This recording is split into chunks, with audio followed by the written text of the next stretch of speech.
Okay, everybody, welcome into the high noon stream here on the Radio Misfits podcast platform. I am Pugs Moran.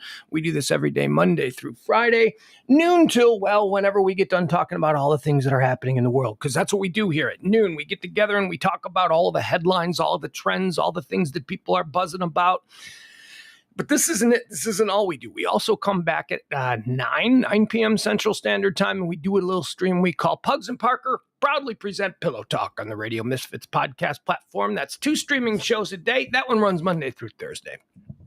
Me and James Parker, every night at 9 o'clock, just small talk and conversation, whatever it is that's happening in the world, we kind of discuss. And sometimes, it's just personal crap or just fun little things. Join us for either stream, both proud productions of the Radio Misfits podcast and streaming platform. And I get to say streaming because we're the only show that streams on there. But hey, we do. Okay. Hey, Byron. Look at me starting the show at 12 o'clock. Hi, you clock-watching douchebag. What do you got for me today, Byron? You gonna talk any smack? All right. Byron's always, you're 5 minutes late. You're this, you're that. On time today, kids. Although, if I'm being honest, I was on time based on my microwave. Based on the clock on my microwave, I was on time. On the clock on the computer, I was 1 minute off. But hey, we try. All right. What do we need to do? What do we need to tell you about? Oh, a couple of things right off the top here. Maybe I should wait. Maybe I should wait until, because nobody really joins this show till 10 after because they don't think that I'm going to be on until 10 after. And then you get a day like today where I come on at top of the hour, and this is kind of no man's land. April's here. Hi, April. Hi, Jeff. We got Byron. We got Leslie. We got the other Jeff. Hey. Hello. Jeff Glenn says wait. Is that AI or Al? What is that? What's it? Al, I need a progress report on our project. Message me after the show with an update. What's Jeff? What is Jeff and Al getting into? You can't have secret conversations during my live stream. You can't do that. Okay, so I'll throw this out there to you guys because you guys are the most ardent. You may know that we're doing a new show every Saturday and Sunday on the Eagle 97.1 here in the Dallas-Fort Worth Metroplex. It's called Mansplaining with me and Dr. Schwartz. It's It's Loveline. We're basically reinventing Loveline for, people that were maybe 25 years old when Loveline first came out and they love that show. People like me who are now 50 and still have things they want to talk about. It's just not, how to get laid in the backseat of a car after prom. That's no longer the subject matter that we would be dealing with. We're dealing with more grown-up adult kind of things. That's Mansplaining with myself and Dr. Schwartz. Very excited about the prospects for this little project. So here's what I need. We currently have an issue. We're trying to create the proper studio to do all of this stuff in, and we still need phone help. By phone help, I mean we need phones. I don't mean we need callers. I mean we need phones. We need to get a call screener. I'm going to be looking into that today. We just need somebody to come up on Saturdays and Sundays and hang out with me and AO and Schwartz. I would prefer it to be somebody who has done this in the past, somebody who, understands how a radio phone bank works, and more importantly, understands how to coach somebody on a phone bank. Like, don't say hi, don't say I love you, just get to your point, and hold on, we'll be right with you. You need to be able to guide the caller to say all that. Don't swear. Get right to your point. No small talk. Just get right into it. Just, hey, Pugs and Dr. Schwartz, here's my issue. We need a call screener who can do that. But also because we don't have a call screener and we don't currently, I say this currently because changing in a couple weeks. We're gonna get our crap together. Just give us a little bit of time here as we work out the first couple of shows. We still need people to participate. We still need callers to teach the other callers how to do the show. So if any of you people here involved in these shows, whether it be the High Noon Show or the Pillow Talk Show, if you would like to help us out. Now, I have to apologize because we lined up a couple of people for last weekend, and we had 5 plant calls planned. Those are calls. Now, we don't know necessarily what they're going to talk about. In some cases, we do, but we didn't know necessarily what they were going to talk about. But we had them planted so that they could come on and basically show the kinds of calls that we want from the other callers. And like I said, last week on Sunday night, we had 5 of those plant calls. We only got the 2 of them. Because the real calls actually came. But then we had a problem because we couldn't screen them. So we had to play Guns N' Roses while AO ran into the other room. Look, these are all wonderful luxury problems to have. So these aren't complaints. These are just me talking to you, my favorite people, about how you can help us out. So if you want to participate in any way, shape, or form, contact me, be it on Facebook, Pugs Moran, or on Twitter. What's the other one? Twitter that I'm on. Twitter, again, Pugs Moran, or just at Pugs and Co. And just reach out to me because we need a little bit of help. We still need a couple of plants. We had some good call. We had this dude Dale call in. Dale's going to be a staple. I hope Dale understands he's going to be a staple of the show because I've had more people ask me about Dale. Was that dude real? He's Dale. What do you mean? You calling Dale fake? Dale had a fight with his wife, and as I recall, he hates his entire family. It was an interesting call. Dale was great. So we need people like that. We need people who, remember how Loveline worked, where, one person calls in and we address the issue with them. And then all the other natural callers come in afterwards because they want to help as well. So if you're interested in helping out, please reach out to me. If you know my email, it's pugs@hireahero.org. Also, just mansplainingradio@gmail. If you want to hit me up there, mansplainingradio@gmail. But, you guys are my friends. So pugs@hireahero.org is my email. If you want to participate, let me know. And I'll reach out to you, in the next day or so, and we'll figure out exactly how we can fit you into this weekend shows. Again, Mansplaining, 97.1, The Eagle, Pugs and Dr. Schwartz. We're just talking about guy stuff, guy problems. Nobody cares about guy problems. Everybody's out there talking about how bad guys are, especially middle-aged guys. We got problems too. We want to talk about it. And maybe if we start talking about it, maybe then you'll understand us better. And we won't just be the worst people in the world. That's the attempt. That's the conceit of this project. All right, let's get into what High Noon is. High Noon, this is this show. We do headlines, current events, hot topics, trends. If it's going around in the world, we talk about it. We try and give you a nice little cheat sheet on all the things that you need to know about today. So let's get started. Do we start? Let me see. Wait a second. Hold on. Let's see.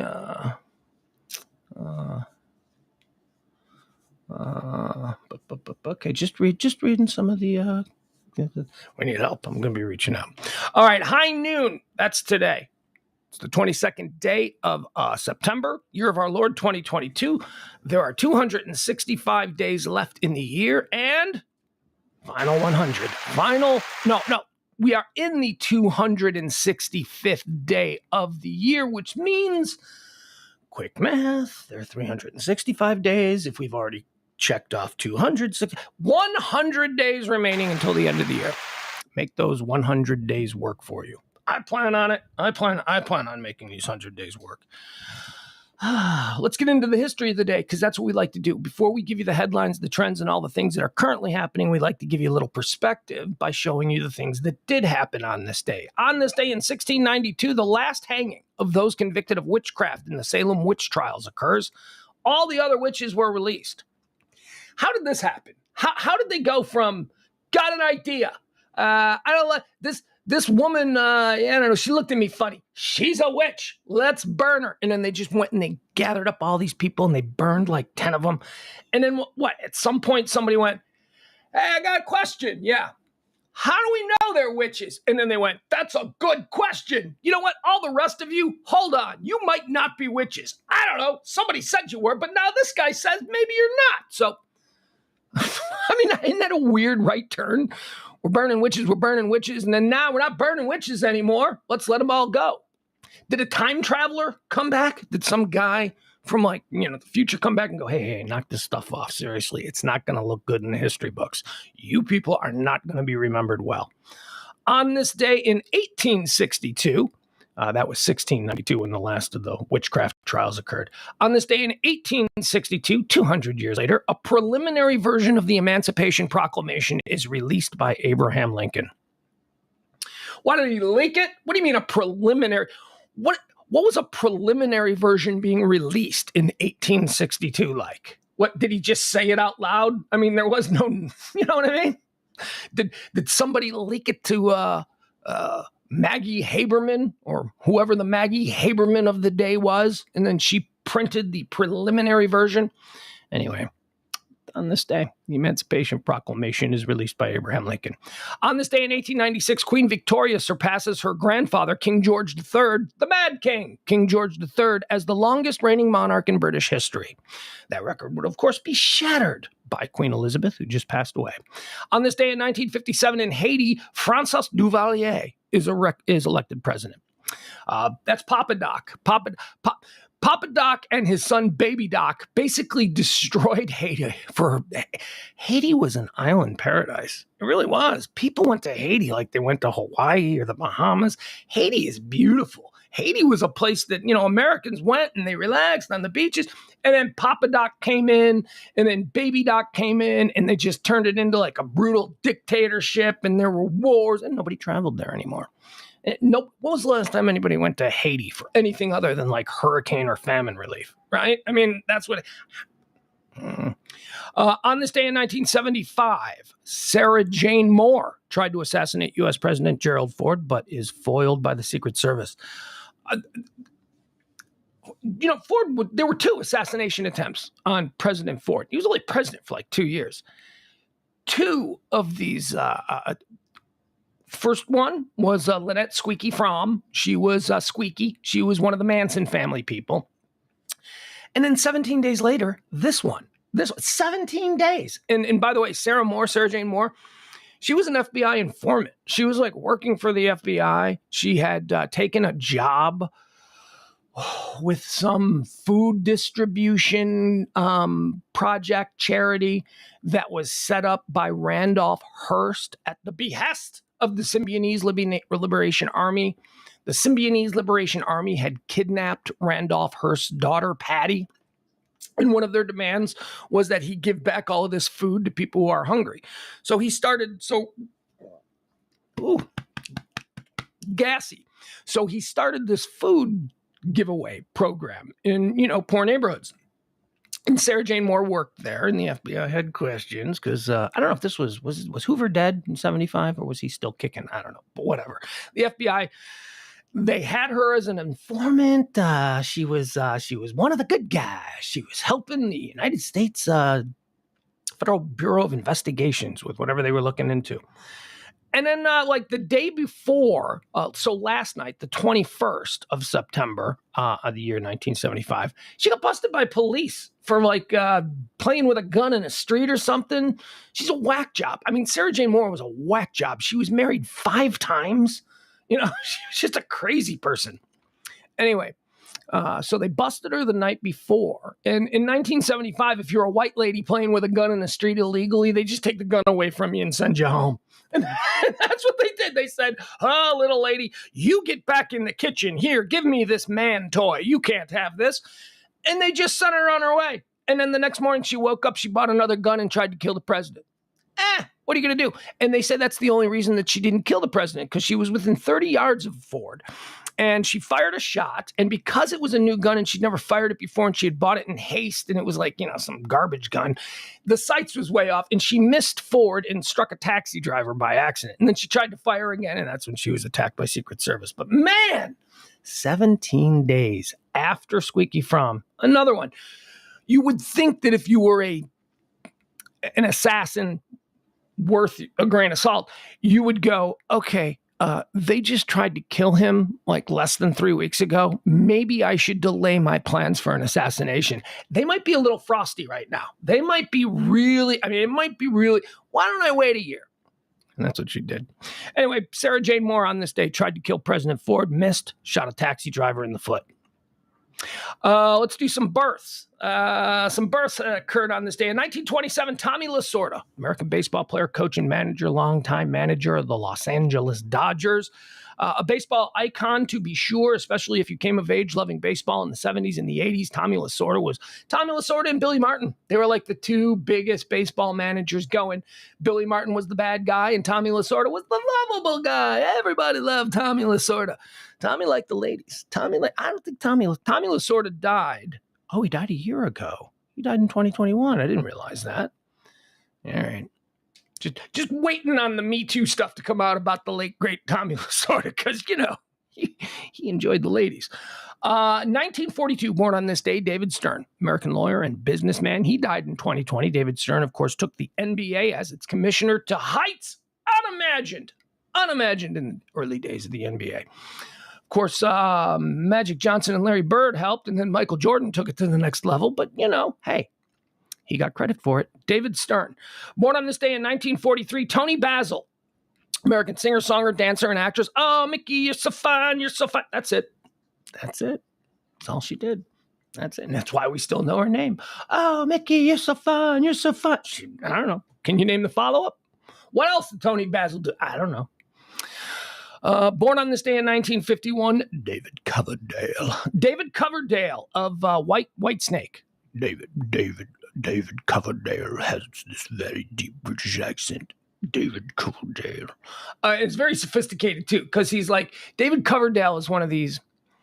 There was an era in rock music, like before the Sunset Strip guys came along. Like the Sunset Strip guys, like the Motley Crues and the Poisons and the Warrant, they were just like street kids. Rock and roll, come on, man, I'll fight you. But David Coverdale was like a different kind of rock star. David Coverdale was like royalty. He like acted real sophisticated, like, yes, look. He dressed like all the rest of them and all that, but he carried himself in a very regal manner. David Coverdale. Here I go again on my own. Fun fact. We should save this for mansplaining, but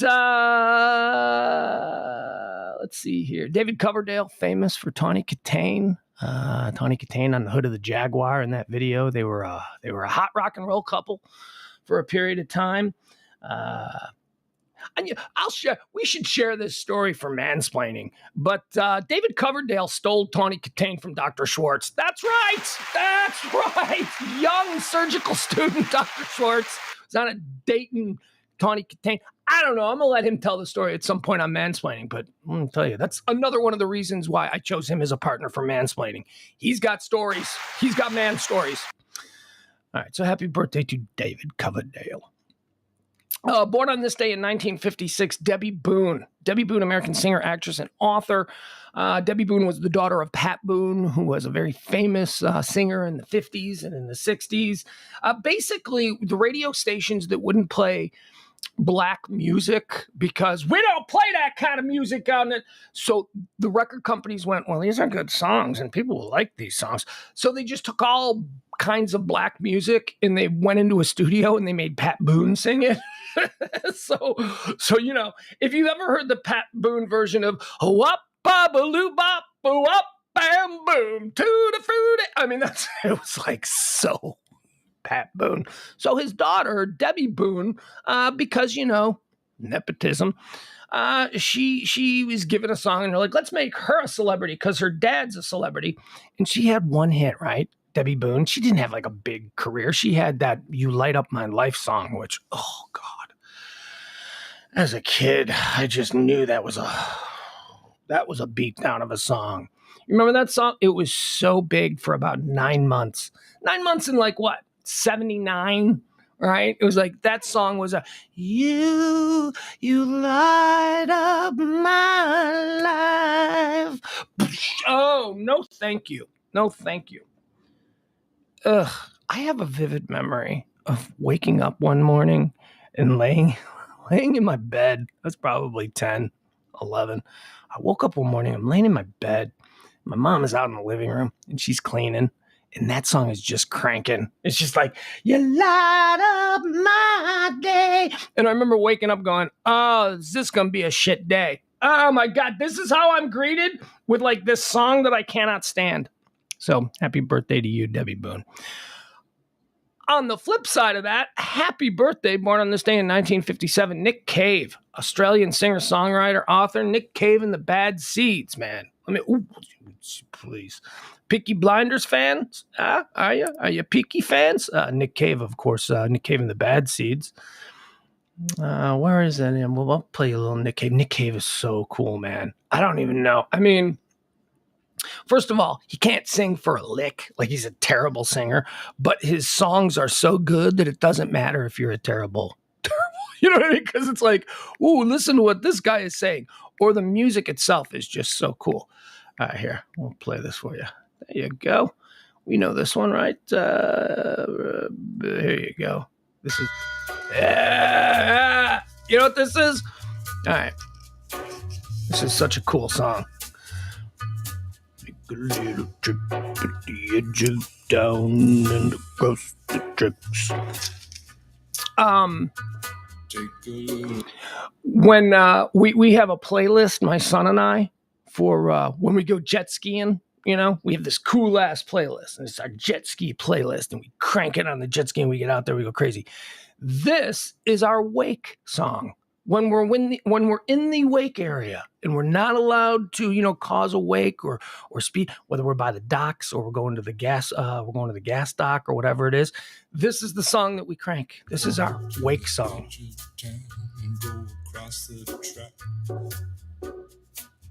Where the viaduct looms like a bird of doom as a ship and cracks. Where secrets lie in the border fires and the humming wires. Yeah, man, you know you never come back. Cross the square, cross the bridge, cross the mills, past the stacks. Okay, chorus. On a gathering storm comes a tall, handsome man in a dusty black coat with a red right hand. Happy birthday, Nick Cave. You are badass. Also born on this day in 1957, umbilical cousins with the great Nick Cave, Jeanette Napolitano. Jeanette Napolitano has... She's a songwriter. She is a songwriter extraordinaire. You may not know her name, but she has written for other people. She's like a Diane Warren type, man, where it's like, well, let me look at the songs that Jeanette Napolitano has written, and you're like, wow, this lady is swimming in cash. She is most famous, I guess, as the lead singer of Four Non Blondes. What's going on? Wait, is that Four Non Blondes? Is that... sometimes I get Four Non Blondes and Concrete Blonde confused. Jeanette Napolitano was the singer of Four Non Blondes, and their big hit song was "What's Going On?" I say, hey.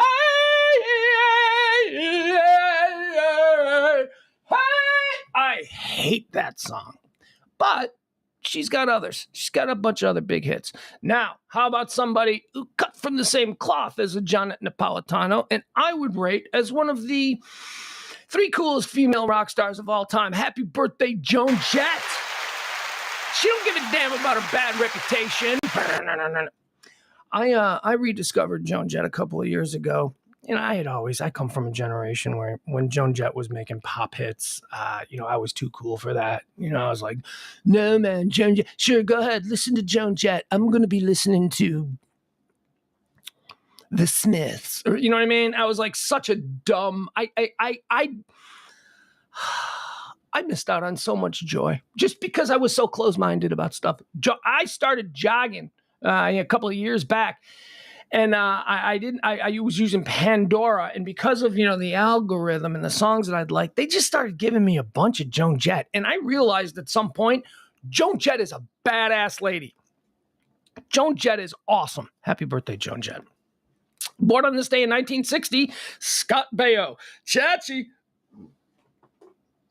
Chachi Arcola. Chachi Arcola, he went in Happy Days from being the nephew of Fonzie to the cousin of Fonzie. And I never really understood why they made that change. He was first introduced as Fonzie's nephew, and then it became cousin. I don't know, maybe in families, sometimes when there's an age difference, you blur that. Like if it is a cousin, technically, you might call him your nephew or, that kind of thing. I don't know. Happy birthday, Scott Baio. Happy birthday, Vince Coleman, born on this day in 1961. Vince Coleman, he was a hell of a basketball player for a period of time, still one of the most electric players to watch in the league. Happy birthday, Vince Coleman. That's all I got. I just remember you with the Raptors. And I guess he played for the Nets, too. He played for the Nets. Who else did he play for? I don't know. Whatever. Vince Coleman, one of the greats of the era. Born on this day in 1961, Bonnie Hunt, American actress, producer, and talk show host. God, I love Bonnie Hunt. Back in the 90s, she used to do our radio show in Chicago all the time. Oh, God, what is she? Seriously. Bonnie Hunt and Ron Howard. You know what? I also put Tom Hanks in there, but Tom Hanks was a different kind of situation when I, talked to him. Bonnie Hunt and Ron Howard are the two nicest celebrities I've ever met.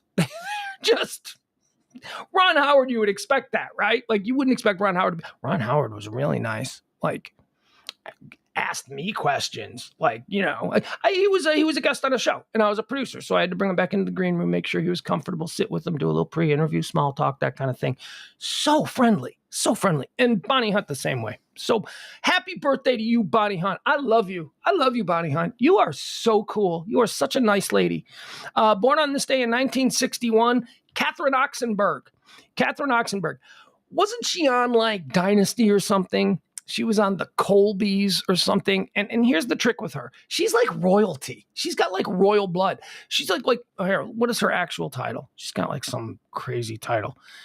And she's one of these people who was just a beautiful royal. And she ended up, doing one acting job and then went back to being royal. Let's see. Catherine Oxenberg is an American actress. She is best known for her role as Amanda Carrington on the 1980s primetime soap opera Dynasty. Oxenberg is the daughter of Princess Elizabeth of Yugoslavia. Okay.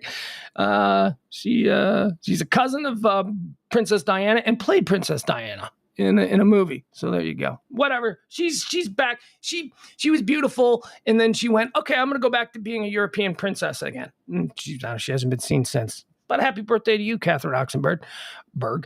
Happy birthday, born on this day, to one of my current favorite actresses, Tatiana Maslany, born on this day in 1985.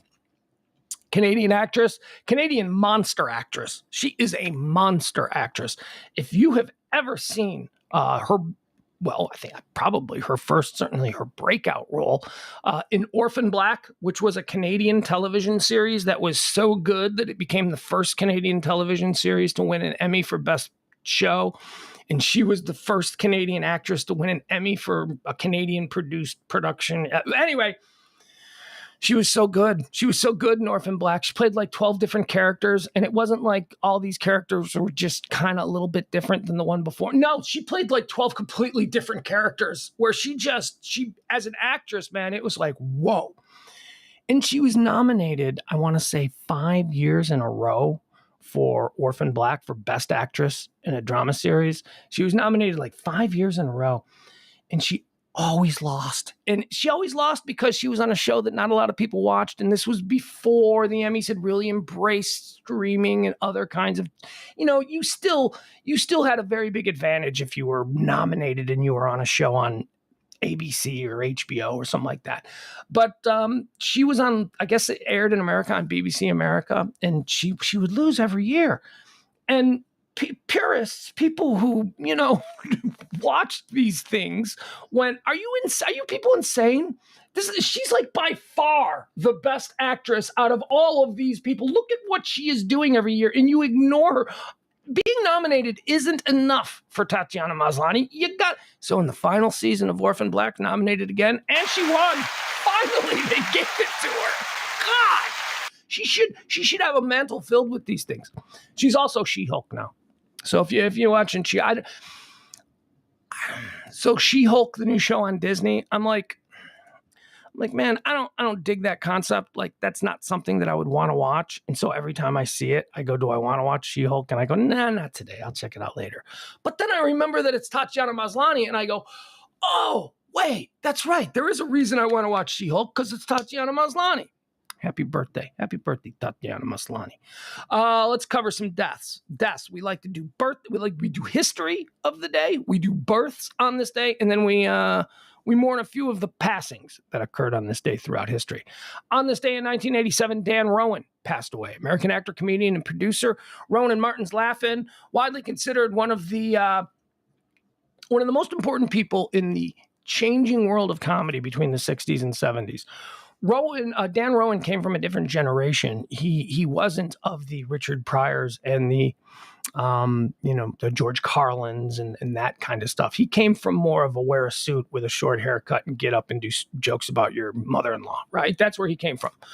But, he was given control of a comedy show, and he absolutely embraced the shift, and he gave platforms to so many edgy and alternative comics of the time. He really changed, and he put this on national TV. Rowan and Martin's Laugh-In, when you watch clips of it on YouTube and stuff, it seems very dated because it was so of the moment. But you cannot deny what Dan Rowan and his partner Dick Martin did for comedy. They really did supercharge it. Comedy was kind of bad before Rowan and Martin's Laugh-In. And then they really changed the landscape of what they proved that the American public were not going to break their TVs when they saw Richard Pryor. You know what I mean? They proved that George Carlin could get up with his long hair and say some things about the Vietnam War, and they wouldn't. Well, they actually did get in trouble for that. That's one of the reasons the show was canceled, was because they were very anti-war on that show. But anyway, he was a cool old dude. He was not a hippie, but the hippies were like, that's a cool old dude. He's a cool old guy. Dead on this day in 1989, Irving Berlin, Russian-born American composer and songwriter. I don't know. Didn't he write everything? I couldn't name one Irving Berlin song, but I know if you said who was Irving Berlin, I'd say he wrote everything. He wrote everything before 1950. Like if it was a song before 1950, it was Irving Berlin. Okay, who else? Dead on this day in 1999, George C. Scott, American actor, director, and producer. I love George C. Scott. I love that guy, man. That guy was a cool actor. That guy, George C. Scott, could do intimidating, scary, dark roles, and you'd totally buy it. He could do authority roles, and you'd totally buy it. And then he could do comedy. And nobody, George C. Scott, dead on this. Campbell Scott. You know Campbell Scott from Singles? He had kind of a cup of coffee as a movie star for a couple of years there in the 90s. That's his dad. Campbell Scott is George C. Scott's son. George C. Scott draft! Yeah. Oh, yeah. You can't have one of my favorite actors have a birthday and then me not give you a George C. Scott draft. All right. George C. Scott draft of George C. Scott movies. With the first pick in the George C. Scott draft, chat room. Come on. Isn't it kind of obvious? What is the first pick in the George C. Scott film draft? I mean, this is a no-brainer. This is like a consensus number one. We were lucky enough to have the first pick. Come on, chat room. I know there's a delay, so I got to wait a couple of seconds. We'll wait until somebody guesses. Jennifer Martin, Patton. That's right, with the first pick of the George C. Scott. Patton. Oh, is Patton a great movie, huh? I mean, Patton is such an amazing film. With the second pick of the George C. Scott draft, 1979's Hardcore. You ever seen Hardcore? Oh, my God. Hardcore is a movie. Oh, it is gut-wrenching. It is absolutely done. Hardcore is the story of a father who is scouring the scuzziest places in America for his runaway daughter. His daughter has run away, and he's looking for her. He's a dad possessed. He's going to find his daughter. Kind of like the Liam Neeson thing, except there's a twist on this one. His daughter becomes a porn star. His daughter starts working in porn. And there is a scene in Hardcore where, I mean, it's like he's just such a great actor. It's one of the most powerful scenes. It's burned into my memory of what acting should be like. It's George C. Scott as the dad sitting in a movie theater, like a 1970s porno movie theater, whatever those things look like, but it looked like a regular movie theater, but with creepy guys in raincoats. It's George C. Scott sitting in a movie theater, and the camera is just trained on his face, and he's watching his daughter do porn, and it's so gut-wrenching. Hardcore's a good movie. You never see the daughter doing porn, but the camera just trains on his face, and you're just watching. So nuanced and then explosive. It's like building. He's so good in this. Number 3 in the George C. Scott draft, my favorite movie of all time, Dr. Strangelove, and How I Learned to Stop Worrying and Love the Bomb. Dr. Strangelove. He's hysterical. And Turgeson, right? General Turgeson in the war room with the president and Dr. Strangelove. So funny. George C. Scott. Number 4 in the George C. Scott draft, 12 Angry Men. He was angry. He didn't want to let that guy die. Number 5, last pick in the George C. Scott draft, we're going to go with The Hospital. That's right. One of Patty Chayefsky's masterpiece films, The Hospital, about how an urban hospital is run. The Hospital was made in 1976 or something like that. And then 20 years later, we got ER, and everybody went, this is the most realistic depiction of an urban hospital. It's like, no, Patty Chayefsky did it 20 years ago. He did it with The Hospital. When you have a career like George C. Scott, you better believe that we're going to have some undrafted free agents invited to camp. And for that, we're going to do Taps. I love Taps. First time I ever saw Tom Cruise in a movie, Taps. We're going to do Firestarter. Remember that? Little Drew Barrymore, she could start fires. Tyson, the original Tyson biopic. He played Customato. What else are we going to do? We'll do Inherit the Wind. We'll also give Inherit the Wind, where he played Matthew Brady. This was one of his last roles. It was a remake of the great Inherit the Wind. But there you go. That's your George C. Scott draft on the anniversary of his death in 1999. All right, let's get into some trends, because that's what we do around these parts. We like to talk about all the things that are happening. Oh, no. Oh, wait a second, guys. I'm sorry. Oh, we got a couple more deaths. Gordon Jump. Yeah, the big guy from WKRP in Cincinnati. Remember Gordon, Mr. Carlson? He died on this day in 2003.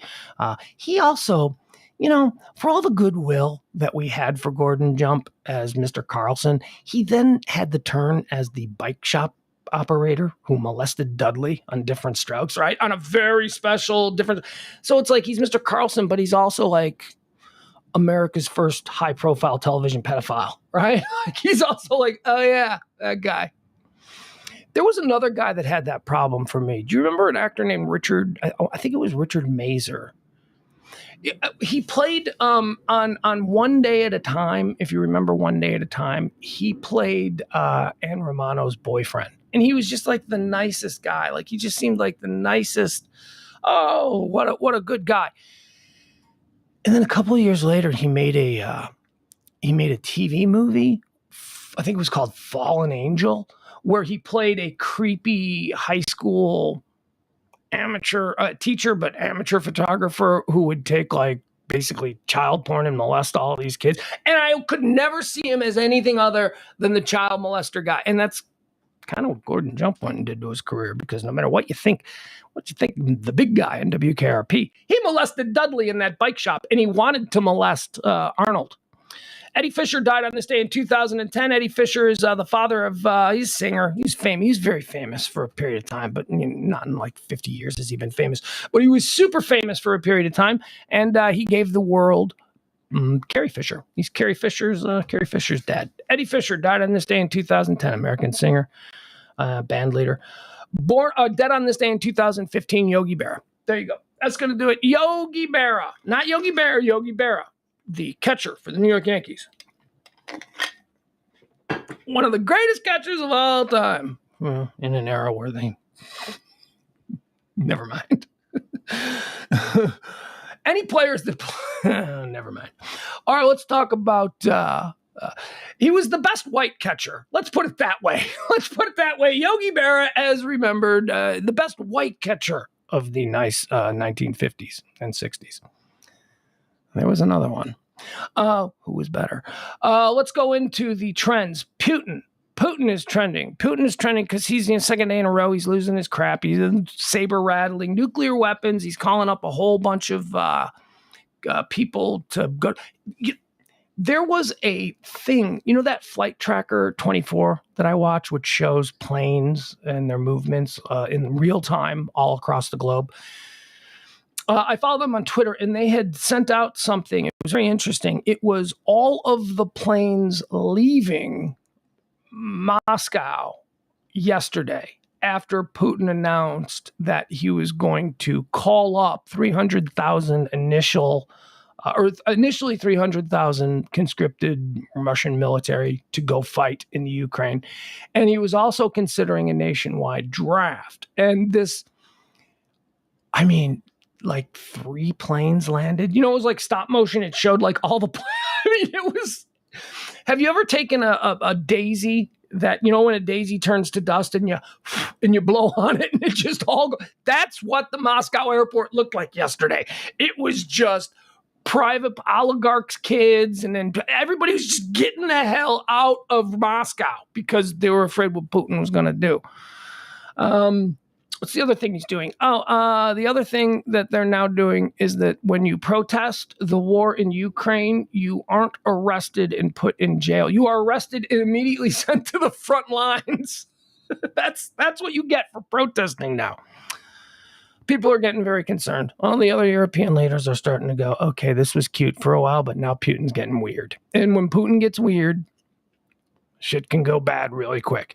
Also trending, the 11th Circuit. The 11th Circuit Court of Appeals has overturned the Circuit Court judge's ruling that a special master has to be involved, which would delay the Justice Department's investigation of the Mar-a-Lago documents. And it would just cause us all to just sit around and wait more and more and more. And, it's funny because the special master was assigned and he was like getting ready to start his work. And then last night, the 11th Circuit Court of Appeals said, no, come on. By the way, that's 3 judges. 3 judges overlooked the ruling of the Circuit Court judge, and they said, nope, sorry, Department of Justice, carry on. Go ahead, do what you got to do. Florida is trending. Florida is trending because although it was an incredibly quiet August for hurricane season, it was, I believe it was the first August since they started tracking hurricane season where there wasn't one designated hurricane. It was all just tropical storms. But then like on September, 10th or something, you had Fiona pop up, and now Fiona's been kicking ass all over the Caribbean. Fiona's going to kick ass all the way up to Canada. It's going to miss the eastern shore of America, the eastern coast of America for the most part. But they're saying like Nova Scotia is going to get whacked by Fiona. All right, but we got a new one. All eyes on Southern Caribbean for the next tropical threat to the United States. The budding system designated, doesn't even have a name yet, Invest 98L, has AccuWeather meteorologists on alert as it could become one of the most significant storms seen in the Atlantic in years. All right, so they're just trying to hype us. They're like, they didn't get much attention in August because there wasn't a whole lot of stuff, but now they got to overhype everything. So we'll see. We will see.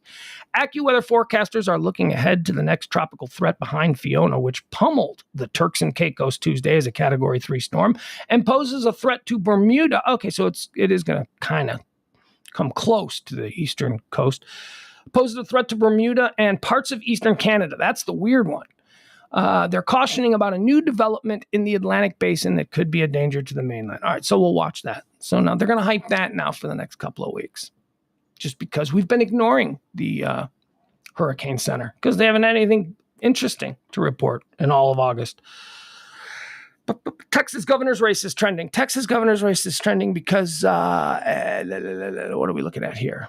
Oh, okay. Yeah, we'll pull up the latest polls.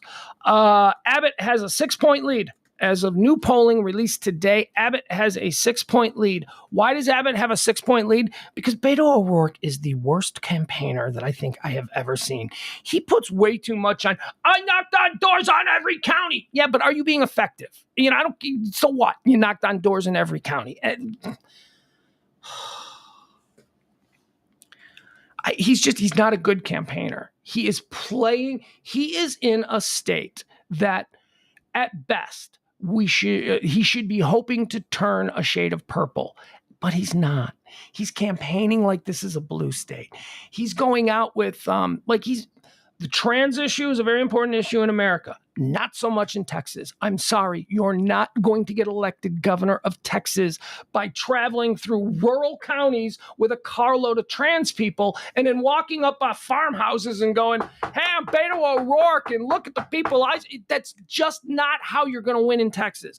Maybe it's an admirable moral stance for him to be taking as a human being, but not if you want to win the governor's seat in Texas. He's got to get a little... he's got to get away from that. He's turning people off. Not me. I don't care. I just personally, I think he's a little too namby-pamby. I would like to see him be a little bit. And I don't care about him saying F words. No, F you. That's very performative. That's how I judge that. I think that he knows what he's doing when he just doesn't, I don't know. Whatever. He's down 6 points. The abortion thing is also not going to be an issue in Texas. I don't think it's going to be a big issue in Texas unless you can register like 1 million new voters on this one alone. And I haven't seen the registration rules. I don't know whether there's been an uptick in people who hadn't voted before, particularly women of a certain age. That would be an interesting number to watch. I don't know. I just know he's down 6 points. Hey, by the way, what are these? We got some other... While I'm on this page, shall we look and see what... No, don't, because we don't do politics. That's right. I don't give a shit. Texas, interesting, because we're here. But no, nothing else. What else do we have? I like this one. California is trending. Well, California's not trending. California can trend every day for any number of reasons. Human composting. Do you guys know about this? Do you guys know about human composting? California has made it legal to, when you die, if you don't want to be cremated and you don't want to be buried in a box, you can now be composted legally. Not now. I think it's 2027. It takes. And why is that? Why 2027? All right, we're going to legalize human remains being turned into compost if people want to do that, but not for 5 years. Why? Why not for 5 years? And by the way, the Catholic Church is against it. Catholic Church hates this because this is not moral. You can't turn people into human compost. Oh, you guys control all the cemeteries, don't you? Isn't that what this is about, Catholic Church? Come on, Catholic Church. You know what this is about? This is about you need people buried in the ground because you own that land where those people are being buried in the ground, and you need to keep making that money, honey. This ain't about any moral stance. Hell, if you're looking at this as a moral conundrum, it's actually more. Look, I actually would prefer this if this becomes legal, because cremation has always been what I wanted. Like, I wanted to be cremated because I thought it would be funny if you could put me in a box and then make my ancestors be responsible for me. And that would be my dying wish. Is it? I sit on the mantle of all of my ancestors for time in memoriam, as Tony Soprano might say. But if I'm being honest, even though I know I'm dead and that's it, it's over at that point. I'm still a little bit ooked out by the idea of being shoved in an oven and burned. That doesn't, that's the one hang up I got. Now, being buried in a box underground is way more freaky to me. So, given those two options, being buried traditionally in a casket in the ground versus being cremated, I will absolutely take the cremation every time because that is nightmare fuel for me, man. I'm telling you, thinking about, because I don't know what happens next. I don't know. Here's all I know. I know that this fleshy kind of thing, this awful little human suit that I've been wearing, I know that this is probably trash. This is probably just a vehicle that whatever spirit or soul I carry within me, this is simply the car it's riding in right now. I don't imagine that there is because when I think of the soul and your spirit and your being and who you are, coupled in with your consciousness and all that kind of thing, that's not a carbon-based thing. So I'm not really worried about that burning up. But composting. So here's how composting works. They put you in a steel box and they cover you with wood chips and they leave you in there for like a month. And I think they do some other things. I don't know. I don't have the science down. But they do some other things to you. And then they pull you out in a month and you're like soil. You've like turned to soil. And then they take that soil, they put it in a bag, and they give it to your people. And what do your people do with it? Plant a tree. Make a garden. Do it, put it in the backyard. That, to me, is absolutely a kick-ass idea. You mean I could be a tree? You could bury me somewhere, and you could plant a tree on top of me, and a tree will grow from my... Now, that sounds so much better. That really does. That sounds... But then, and also, it's like, Pugs, then you don't saddle your ancestors with the obligation of taking care of your remains. No, it's better. It's better now because now they have to fight for that tree for the rest of their life. They can't move. They can't do anything. And if they do move, okay, so here's a compromise. 100 years from now, you can cut my tree down. You can make like a chair and you can sit in the chair and it can be grandpa chair or whatever. You know what I mean? It'll be like a chair that grew from a tree that was planted on top of my human remains as compost. I think that sounds awesome. I think that's great. But again, Catholic Church ain't going to like it because they need bodies to be buried in the land that they own that they call cemeteries. Decomposing human remains can legally be used as compost from 2027, thanks to new California law aimed at tackling climate change. That's what this is about. Why is it about that? Why can't it just be about a person's choice? I don't want to be composted really necessarily for climate change reasons. I just think it'd be cool. I think it'd just be cool to be a tree. I don't know. Human composting, also known as natural organic reduction, would be an option for residents who don't want to be buried or cremated upon their death. The process involves placing a body inside a long, reusable steel container, along with wood chips and flowers to aerate it, allowing microbes and bacteria to break down the remains naturally. Approximately 1 month later, the remains will fully decompose and be turned into soil. Advocates for the bill would see if this really, then why every time in a mob movie when they kill somebody are they all like, we gotta get some acid? There's always like a big problem with disposing of the body. Couldn't they just whack somebody and then just put them in a right? I mean, this seems like if 1 month, you can't lam it for 1 month, you can't hide the body for 1 month while it decomposes into soil.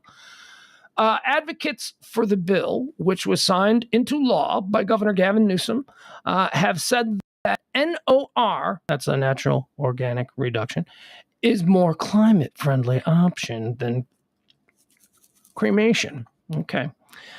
Cremation in the U.S. alone emits about 360,000 metric tons of carbon dioxide. Okay, I don't care. The bill bans the combining of various people's remains the bill bans the combining of various people's remains unless they are related. What's that about? What's that about? If me and my best friend, what is that about? Unless they're related. So husbands and wives would obviously be related. What about husbands and live-in girlfriends? Oh, God. See, why is there always garbage in these bills? Why is there always shit that has no reason to be in this bill? The bill bans the combining of various people's remains unless they are related. Now, unless maybe that's just put in there to make sure that, people who do this don't get sloppy and, like half of this batch is some homeless guy and the other half is your dearly departed grandma. Your dearly departed grandma and the homeless guy are going to get together and they're going to build a flower garden. They're going to grow. It's going to grow on top of them. The bill bans the combining of various people's remains unless they are related, but it does not make it illegal to sell the soil that results from the process or use it to grow food for human consumption.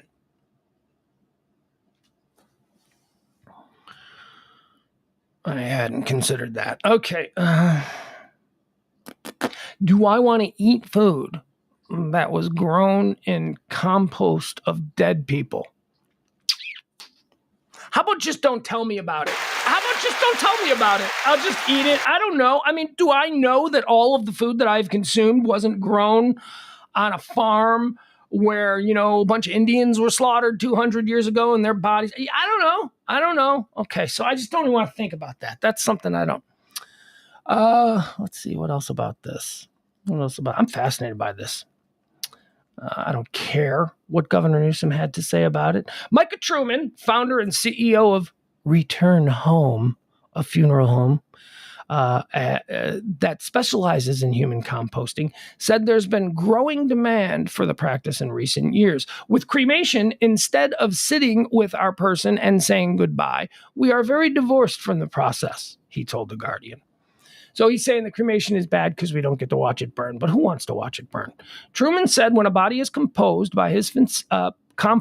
by his facility, the resulting soil is returned to the family to do with as they wish. Some customers have planted trees or flowers while others have spread it out in the ocean.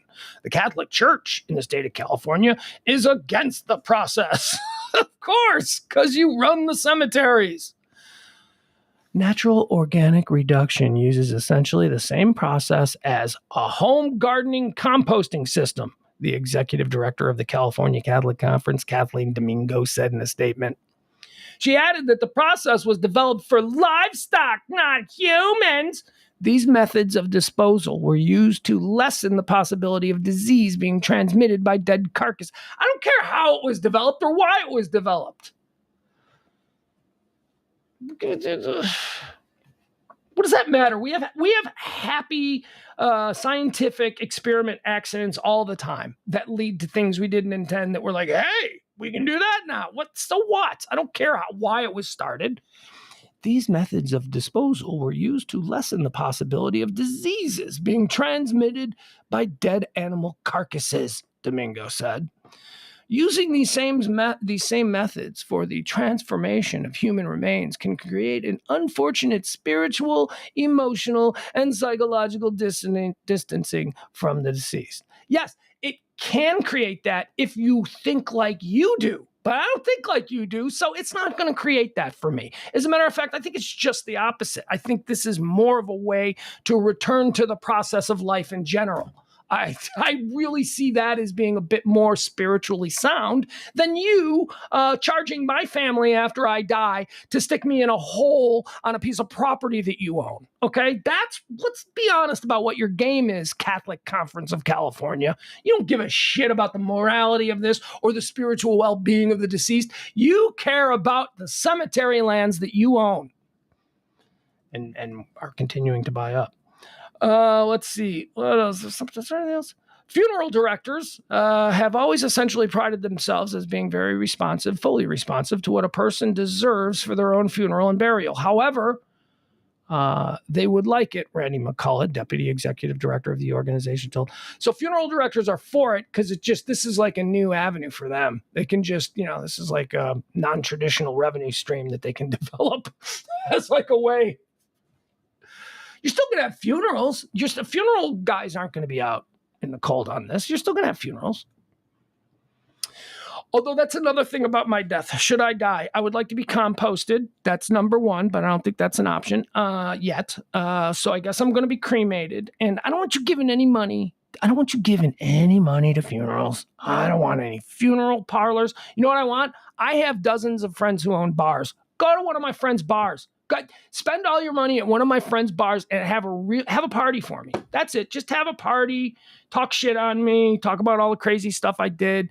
That's fine. But don't you dare give any money to a funeral home for some stupid, outdated process. You want to remember me? Remember me for the way we interacted. Remember, you have memories. You don't need this like final thing. The bar party will be the final thing. And then, if possible, compost me and make me a tree. A tree? Yeah, I want to be a tree. I want to be an oak tree. I'd like to be this giant pecan tree that we have in the backyard. I like trees. All right. Dahmer on Netflix is trending.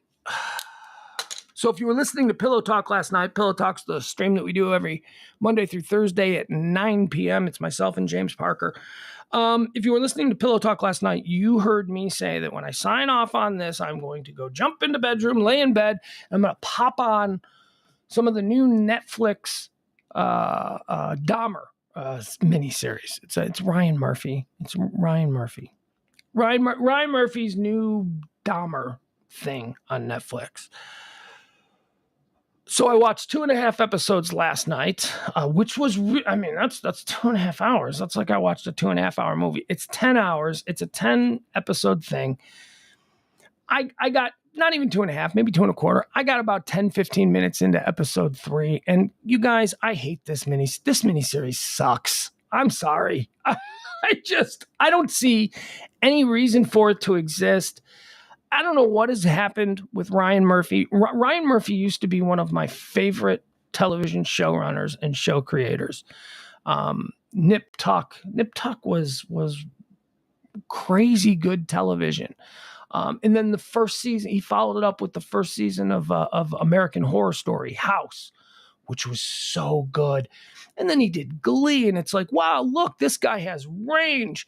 And then everything that he's done after that has been some form of homoerotic torture porn. And I cannot take it. And I'm talking about subsequent seasons of American Horror Story, too. It just got... Ryan Murphy makes television shows that just I'm uncomfortable by. And I'm not made uncomfortable because it's poor writing. It's terrific writing. He's a wonderful writer. He's a talented guy. But it's his subject matter. I can't take the subject matter anymore. I mean, whether it's his depiction of, the gay serial killer Andrew Cunanan and, his attack on Versace, he murdered Versace. And now this with Dahmer. Or just, there were seasons of American Horror Story that just made me go, oh, God.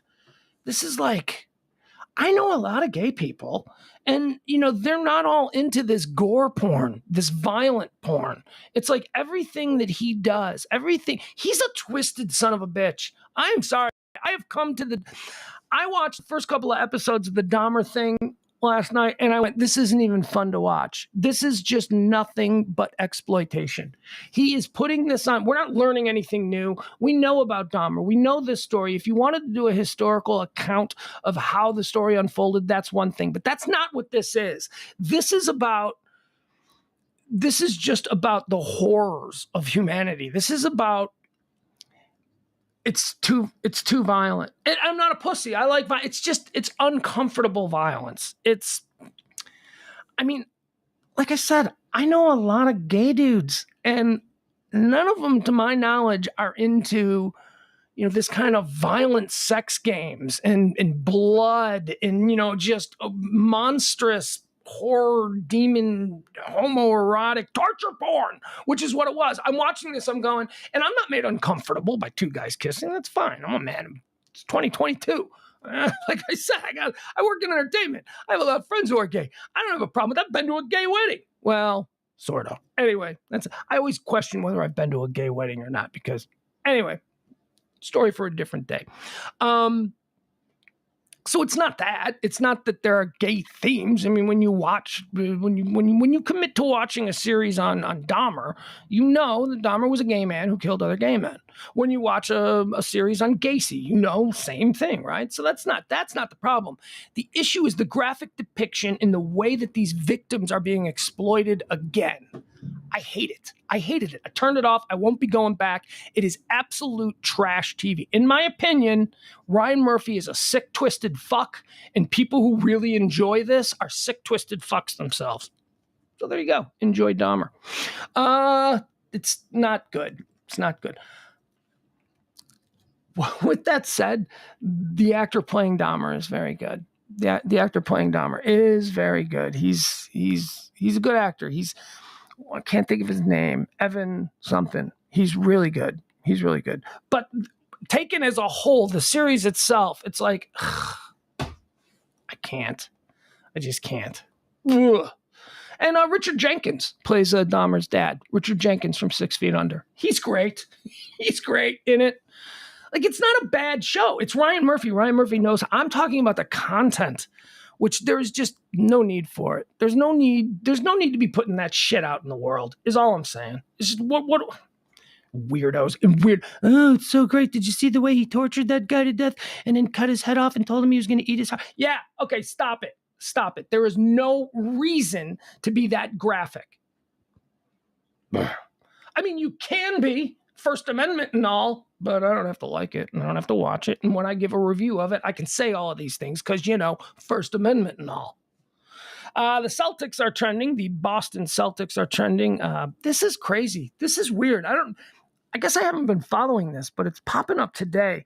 So the Celtics have the first-year coach last year, former player Ime Udoka. I guess I'm saying that incorrectly, probably. I don't know. I'm not up on my African name pronunciations. But, man, this guy was like, a couple years ago it was Nick Nurse. Nick Nurse was like the hot, new, young coach in the NBA. Well, now it's this guy. This guy in his first season as head coach of the Boston Celtics, he takes him all the way to the finals. And now it looks like he's going to be suspended for a year. ESPN sources, Boston Celtics coach Ime Udoka is facing possible disciplinary actions, including a significant suspension, possibly upwards of a year, for an unspecified violation of organizational guidelines. Don't know what that is. Discussions are ongoing with the Celtics on a final determination. Hold on. I've got an updated story on this, so maybe it's gone down.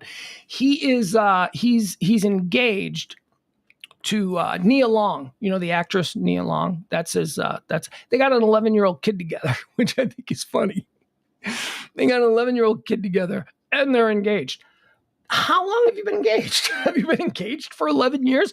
Or did you raise this kid and go, okay, I think maybe we can get together. What do you say we make this official and get engaged now? Celtics coach Ime Udoka is reportedly facing a significant suspension. Udoka could miss some or all of the 2022-23 Celtics season for a violation of team rules. I don't know what it is. Boston Celtics coach Ime Udoka is facing significant suspensions for violating team rules, this according to multiple reports. ESPN's Adrian Wojnarowski reports Udoka is facing disciplinary action for, quote, his role in a consensual, intimate relationship with a woman who is a member of the franchise staff. All right, now we know why he's been with Nia Long for 11 years and they're only just now engaged. He's a dog. Okay, all right. So he hooked up with somebody who works for the Celtics organization. And I'm guessing this became a problem because he ghosted her, right? I mean, he didn't self-report. He didn't go, hey, by the way. No, she must have self-reported. Something went wrong. Let's get her story on this. Those sources tell the ESPN reporter that the relationship is a violation of team guidelines and that internal discussions have suggested a suspension that could last as long as the entire season. News of Udoka's possible suspension was confirmed by the Boston Globe's Adam Himmelbosch, among others, Wednesday night. Himmelbosch suggests a final decision on Udoka could come down sometime Thursday. Udoka was hired by the Celtics during the summer of 2021 to replace Brad Stevens, who himself replaced Danny Ainge in the Celtics front office as the team's president of basketball operations. Udoka's top assistant, Will Hardy, recently left to join Ainge and coach the Utah Jazz. Wojnarowski reports that Celtics assistant Joe Mazzulla would be in strong consideration for an interim role. Udoka joined the Celtics after stints as an assistant coach with the Spurs, the 76ers, and the Nets, as well as an NBA playing career. Never heard of him. So he must have been like a bench guy. But whatever, those are the guys that become bench guys are the ones that become coaches because bench guys don't make $500 billion a year. And so they got to actually have a job once they retire. I mean, they don't. If you're a bench player in the NBA for 11 years, you don't have to work another day in your life. If you are cool living in a really nice suburb and having a reasonable house and, not flying private, like you can totally live the rest of your life sleeping as late as you want and waking up and golfing all day if that's your bag. But, people want more. That's not enough for most people. Well, that's enough for me. Let me tell you, way more than enough for me. I could live the rest of my life. $2 million. $2 million. You couldn't. I'm like, well, yeah.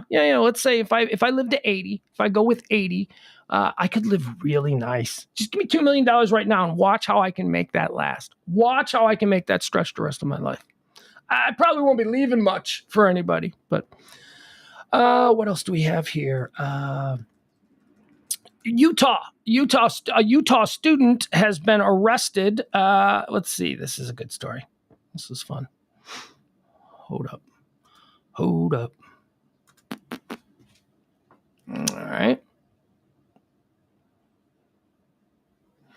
A Utah student basically made a nuclear bomb threat. She made a bomb threat, but it was a nuclear bomb threat. She said she was going to set off a nuclear reactor on the campus of the University of Utah if the University of Utah failed to beat San Diego State University last Saturday. They did, so thankfully she wasn't able to do this. But here's my question.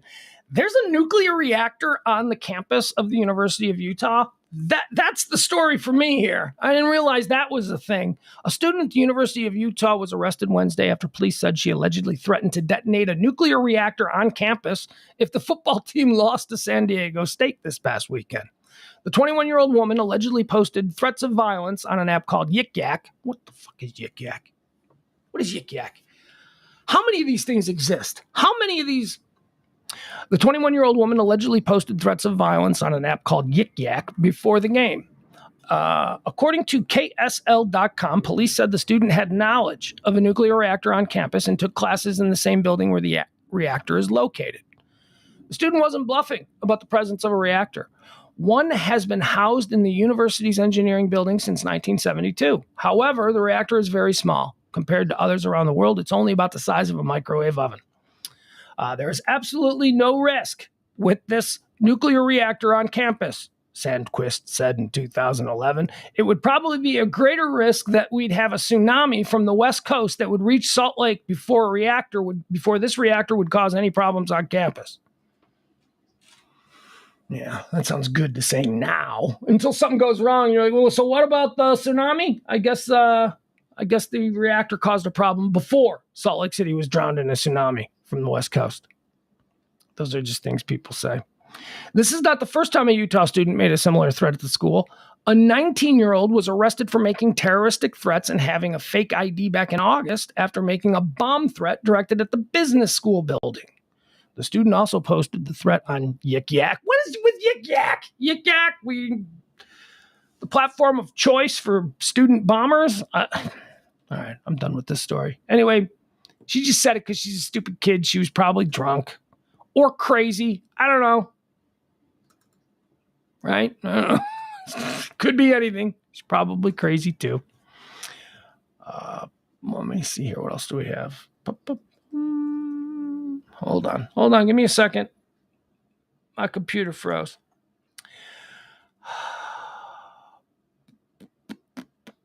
Autumnal equinox. It is the autumnal equinox today. That's first day of fall, first day of autumn. So what is the autumnal? So the autumnal equinox. Now this is different. We have solstices and we have equinoxes. We have equinoxes in spring and fall. We have the autumnal equinox, the spring equinox, but then we have the winter solstice and the summer solstice. What is the difference? Okay, well, I'm a dumb guy, so here's a dumb guy explanation of the difference. As I understand it, during an equinox, there is no tilt to the earth. So you know how like we tilt and we spin, as we go. So during the autumnal equinox, the poles are almost perfectly aligned, which means during these you have I don't know. We're just not tilted. Whereas a solstice is where we tilt, which means that so during the solstice, on one part of the world, you have the longest day of the year because of the tilt, because it gets more sun because of the tilt. And on the other part of the world, you have the shortest day of the year because of the tilt. So that's what a solstice is. An equinox is what? Equal. The day is almost perfectly equal with sunlight and daylight or darkness. Okay. I think that's what it is. Whatever. Anyway, today is the autumnal equinox. What is it, like 8 o'clock? 8 o'clock our time, I think. I think at 8 o'clock our time, Central Standard Time, we go from summer to fall. So there you go. That's happening today. Oh, okay. So here's something that's trending. This is interesting. Did you see? I saw this for the first time during the Cowboys game on Sunday. There's a new movie out. It's called Amsterdam. Have you seen? It's not out. It's not out yet. It's coming. But holy crap, people, this movie looks really, really good.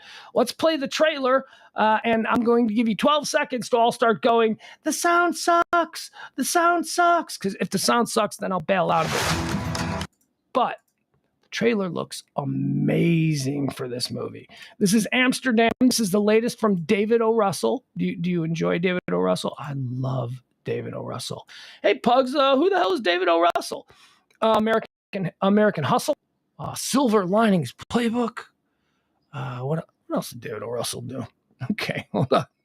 Let's do this way. He's an amazing filmmaker. Every movie he's made, I've loved. Hold on. Trying to. David O. Russell films. All right, let's see. Let's see what this list is. Pretty good list. American Hustle, Silver Linings Playbook, Three Kings, The Fighter, I Heart Huckabees, Flirting with Disaster. Man, it wasn't just his birthday. What was his birthday? His birthday was just, because I feel like we went through August 20th. There we go. Yeah, I feel like I paid tribute to him back on his birthday. All right, let's see what his films are. We'll run through these again. David O. Russell films. This is why, Spanking the Monkey, great film. Flirting with the Disaster, great film. Three Kings, great film. I Heart Huckabees. I loved that movie. And yet somehow people hated it. I don't know. I think history has been better to that film. People are like, that film's good. I Heart Huckabees. The Fighter. I love The Fighter. Silver Linings Playbook. I love Silver Linings Playbook. And then these next one, Accidental Love. I don't know what that is. Joy. I think I've seen Joy marketed. I've seen do you want to watch Joy? And I think I've moved on. I don't know what Joy is. And now the latest one here, this is Amsterdam. And you guys, the cast of this thing is absolutely ridiculous. Just watch the cast of this new David O. Russell film, Amsterdam. And remember, if the sound sucks, please tell me. Charles, I don't do what you think you're doing. Excuse me. Hello. Get a white man in the box. Not even a casket. Doesn't even have a top on it. In a pine box. Margot Robbie, John David Robinson, Christian Bale. Do me a favor. Try to be optimistic. You don't get without things starting a long time ago.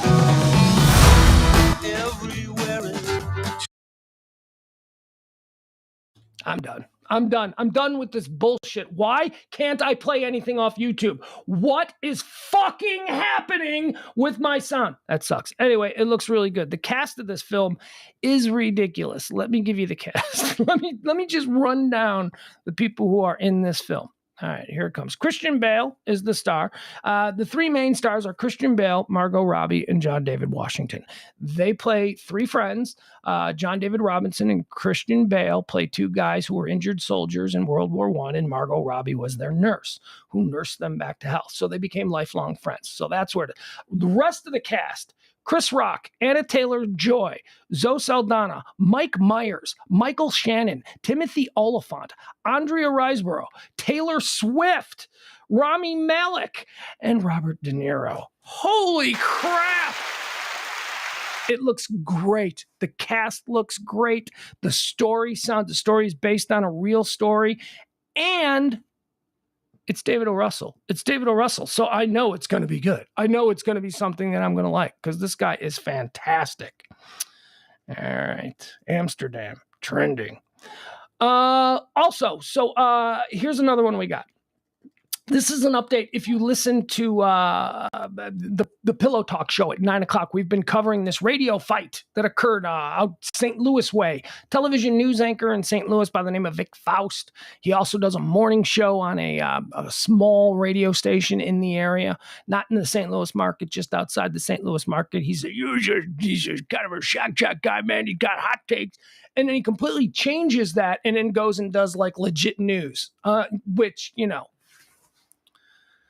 There is no legit news, so that stands to reason. But anyway, he's a bit of a prima donna, and his co-host, a girl named Crystal Cooper, she made fun of him because he was struggling with some problems with his computer, and he's so insecure that he doesn't allow her to criticize him about anything on the air.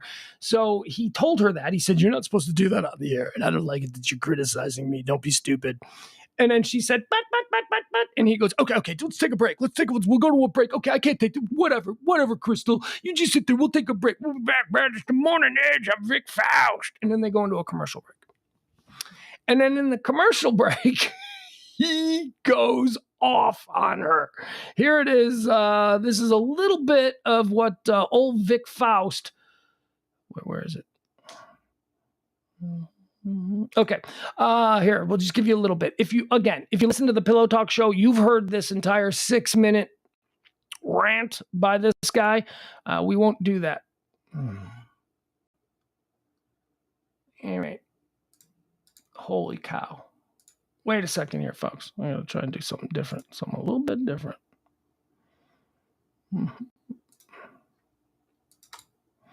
It looks... Boom, boom, boom. I'm not going to be able to... Yep, you know what? I don't think I'm going to be able to... I don't think I'm going to be able to do this. Looks like they've blocked it.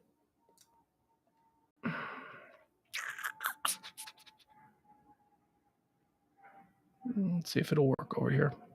Let's see. Let's see if this one will work. He calls her fat. He's like, you fat, stupid, dumb. It's just... really bad stuff, like unbelievably bad. Like, you can't believe that a grown man is behaving in this way. It's crazy. All right, here we go. Let's see if we can hear this.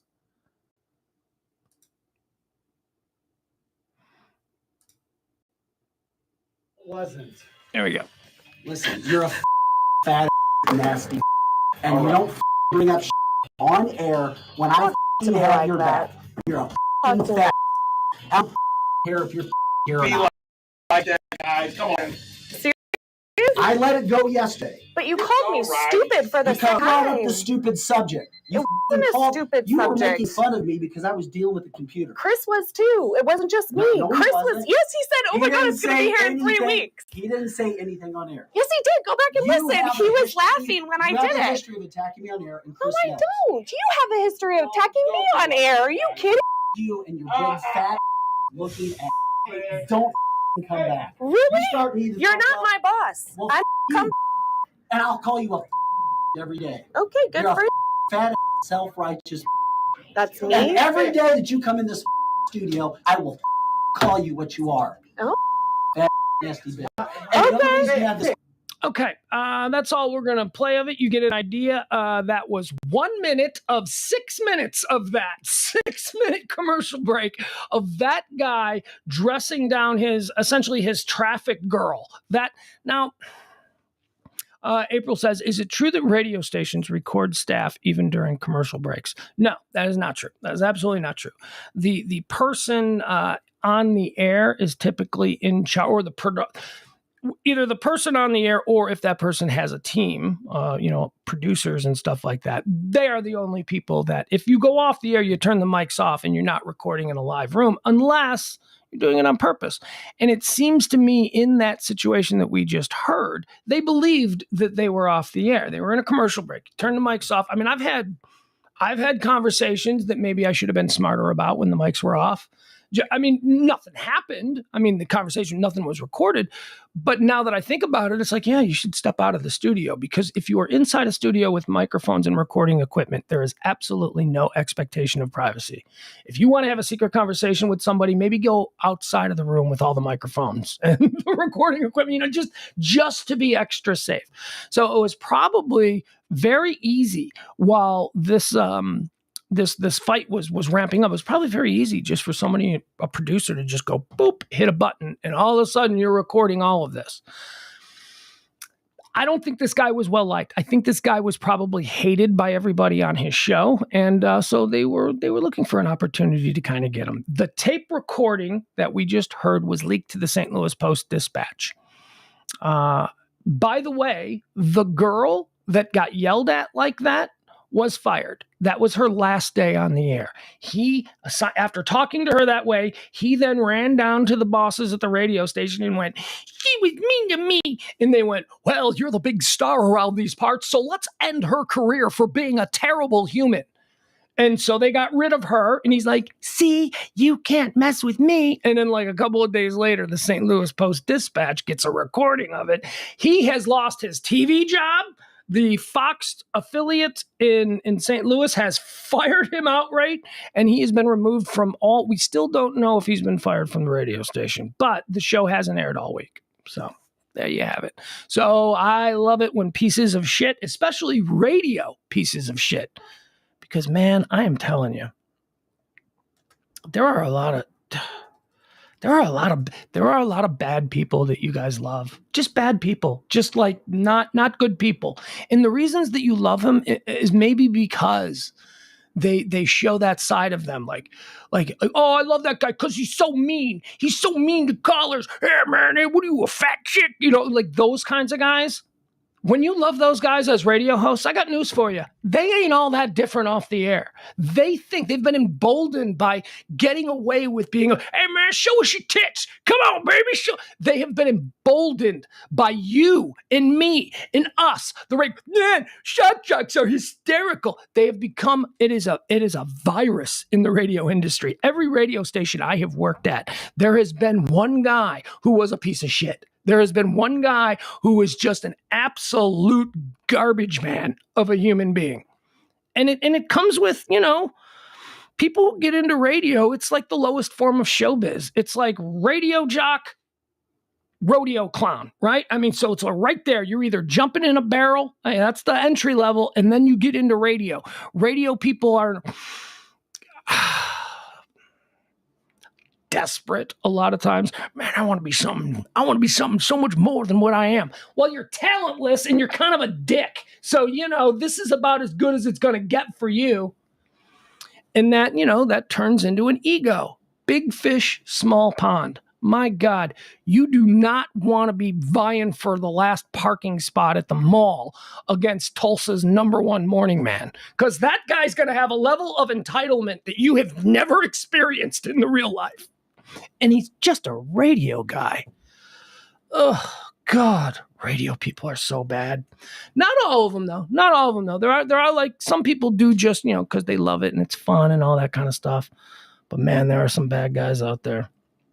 Let's see here. What else do we have? This market, can I tell you something about this market, though?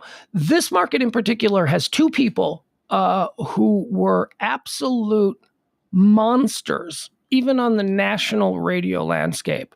Two people from this market who could have been the biggest dickheads on the planet. But I can tell you, they were really nice guys. And that's Kid Craddock and Mike Reiner. Kid Craddock of Kiss FM, who unfortunately passed about 10 years ago now. Kid Craddock was as big a radio personality that this market has ever produced. And off the air, Kid Craddock was awesome. He was nice. He was kind. He was decent. He didn't act entitled. Like, there were other guys in this market who did, but it wasn't Kid. Kid was not like that. And Mike Reiner, you'd be hard-pressed to find a nicer guy than Mike Reiner. You really would. You would be hard. Someone who has accomplished as much as he has in radio. I mean, he's on his way to the Hall of Fame. Mike Reiner is a radio Hall of Fame level broadcaster. And you rarely find people of that level in radio who aren't complete dickheads. Reiner and Craddock, this market was pretty good. This market was pretty good for their biggest stars not being jagoffs. But, isn't that kind of a thing with the ticket, though? None of those guys are jagoffs, right? Like, I don't know. Has the ticket had a jagoff since Skip Bayless? I mean, Skip Bayless, obviously, in the early days, kind of a jagoff. By the way, am I using jagoff too much? Jagoff is like a very Chicago term. I don't think it's used very much outside of Chicago. Chicago and Pittsburgh. Apparently, Chicago and Pittsburgh are the two cities that embrace the word jagoff. I like it. All right, let's keep going here. Kyler Murray is trending. Kyler Murray, did you see this? Kyler Murray led the Cardinals to an overtime victory against the Las Vegas Raiders on Sunday. And At the end of the game, there was an incident. Here, I'll show you the incident. It doesn't matter. Sound doesn't matter. This is a visual one. So he jumped into the stands. He did something. Look at me. I just did something great. Now I'm going to jump into the stands because I'm all excited. Players do that. Now, I don't suggest doing it in foreign territory, away games. Maybe you don't want to jump into the stands. Who knows what could happen. The Lambeau leap is one thing, that happens at Lambeau Field, and it's typically a Green Bay Packer who leaps into the end zone. The end zone stands. By the way, Adam Reyna, appreciate the suggestion about turning the mic off. Maybe that would help with the problem playing YouTube clips on the show. Mic is always off. I turn it off. I've already tried that, but I appreciate the suggestion. Kyler Murray jumps into the stands, and basically a dude was arrested. What a surprise. Las Vegas Raider fans are assholes. That's, Philadelphia Eagles, Raider fans, Packer fans, although I might be biased on that one. So here's a video of Kyler Murray jumping in. Now you tell me, was he assaulted? I'm going to turn the sound down because this has been slowed down so that we can watch. We can watch exactly what went on here. So here's Kyler Murray, okay? There you go. You see him. Dallas-Fort Worth zone. Look, Kyler Murray. He's excited. They've just won the game in overtime. He's going to jump into the end zone crowd. Apparently, he sees some Cardinal fans, so he's going to go and he's going to jump in their laps or whatever. They do go to the wall.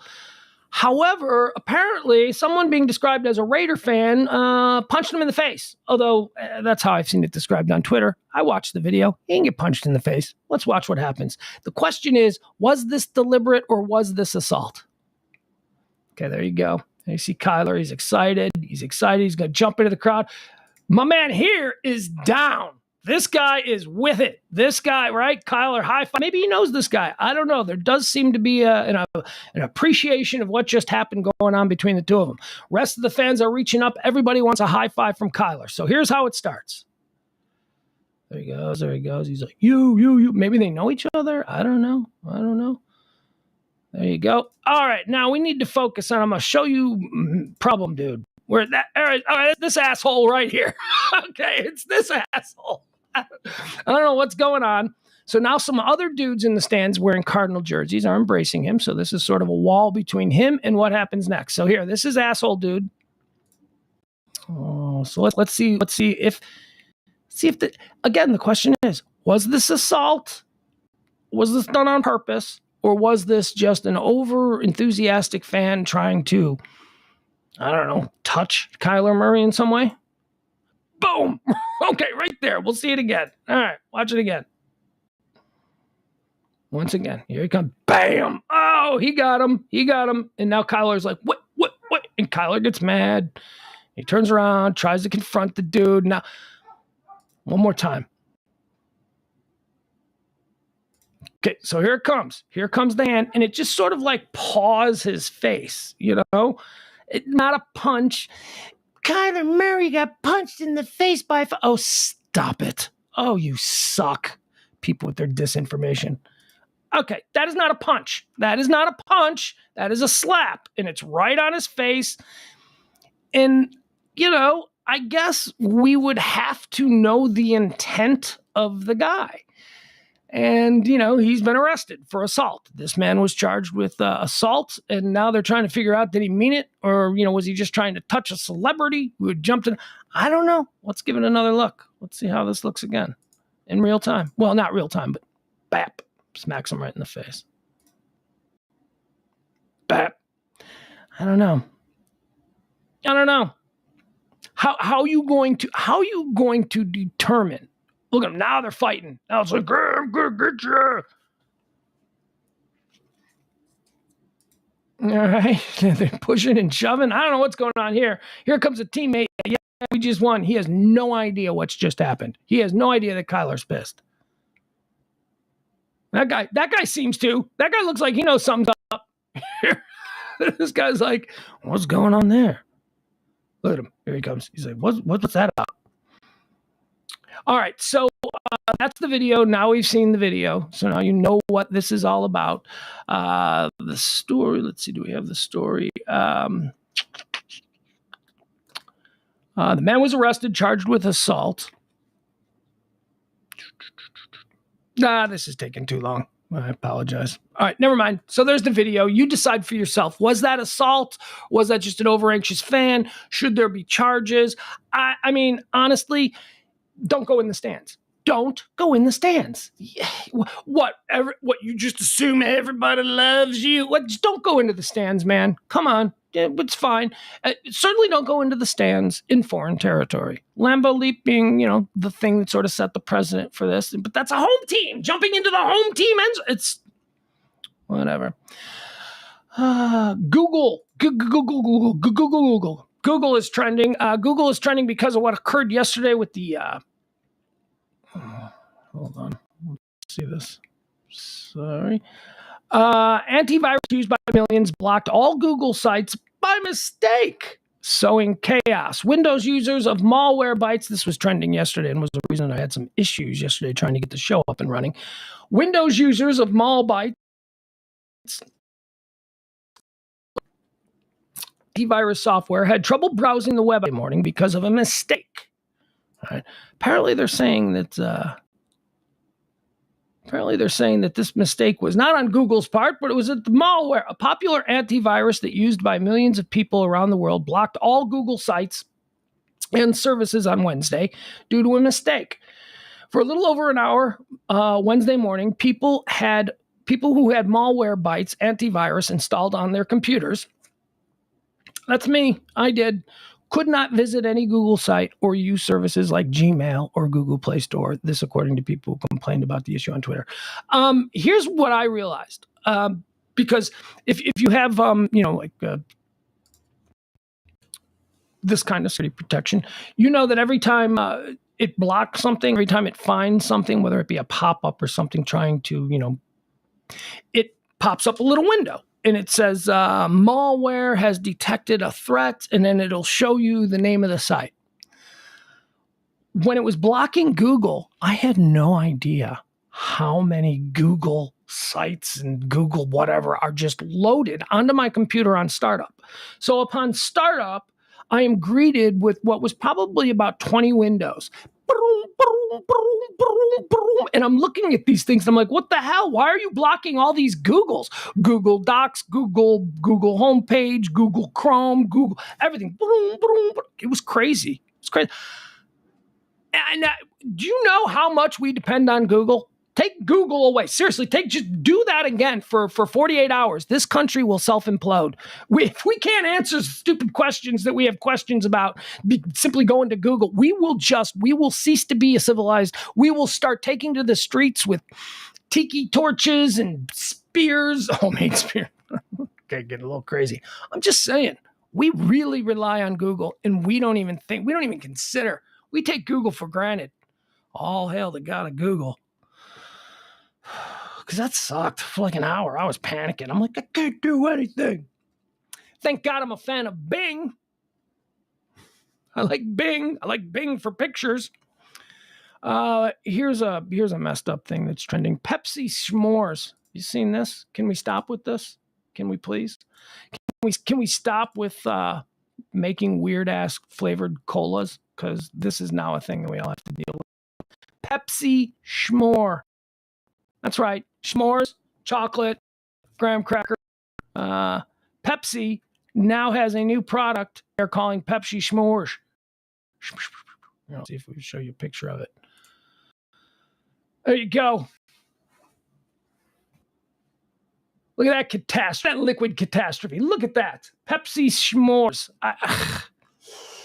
Like regular Pepsi isn't sweet enough. Now it's, so that's why Pepsi s'mores is trending. I have no interest. I tried. I went to the store and at the behest of James Parker, who does Pillow Talk with me every night at 9 o'clock, 9 Central Time. He said, you got to try the new Coke Zero Starlight. So I went to the store and I tried it. It's fine. It's fine. Not a big deal. I don't know if I'm going to try Pepsi s'mores. I feel like I just developed diabetes pronouncing it. What else do we have? Okay, so here's the last one. This is the last one of the day that I had prepared, but you know how we do around these parts. I'll check out the trending topics that have all been popping off since we started this show. Today is, it's a beautiful day. It's a beautiful, hold on. Let me see if I can fix this. There we go. And yeah, you better believe we're going to use Bing images. There you go. Look at that. Look at that. You know what today is? It's trending. Chicago Henge. Now, I don't know what, I have no idea what the solar celestial phenomena, or I don't know if this is just a direct result of urban planning that did this, but on this day, every year, we'll click through some of the pictures, is an event known in the city of Chicago as Chicago Henge. Chicago Henge is where, as we talked about, the difference between an equinox and a solstice, it happens during the fall, the autumnal equinox, when the earth is not tilted. The earth is completely, the poles are aligned perfectly. We are not tilted, which means that we have an equal day of daylight and an equal day of darkness. And it's the one time a year where that happens. Now, in the city of Chicago, the way this all manifests itself is that for some reason, the setting sun and the rising sun, twice a day, when the sun rises in the morning and when it sets at night, these the sun aligns perfectly with the east-west streets of the city of Chicago. And the city of Chicago has east-west streets that jut out from the lake. The lake, there is no east side of Chicago. There is a lake. There is a body of water. So all of the streets that run east and west, you get the most amazing sunset views. So here are some cool-ass pictures. This is what it looks like. This is the setting sun over Lake Michigan during the Chicago Henge. Look at that, perfectly aligned right in the middle of the street. Miles and miles and miles and miles away. You can just look down the street and you can see the sun, and it goes up and it goes down. Oh, there's some really cool ones. Look at that.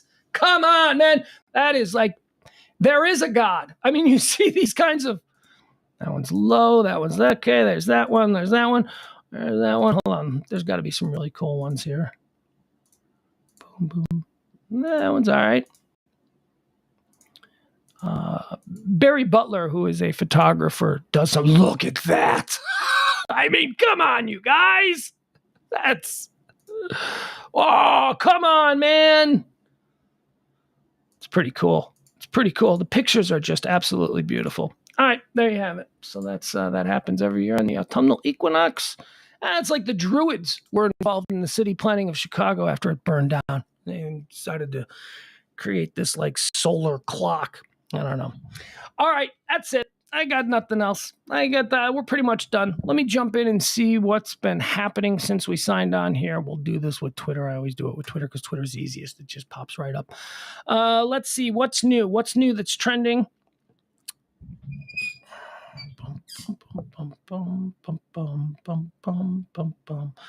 By the way, tip the show. I'm not getting any tips. We go. Who's my guy? I got a tip last night. Who tipped last night? I need to be better about this shit. Let's see. I'm gonna throw a shout out. The show is going to be fully supported. It's going to be self-functioning. It's going to be perfect. It's going to be, you're not going to have to worry about anything. You still tip if you want. You like something that we do.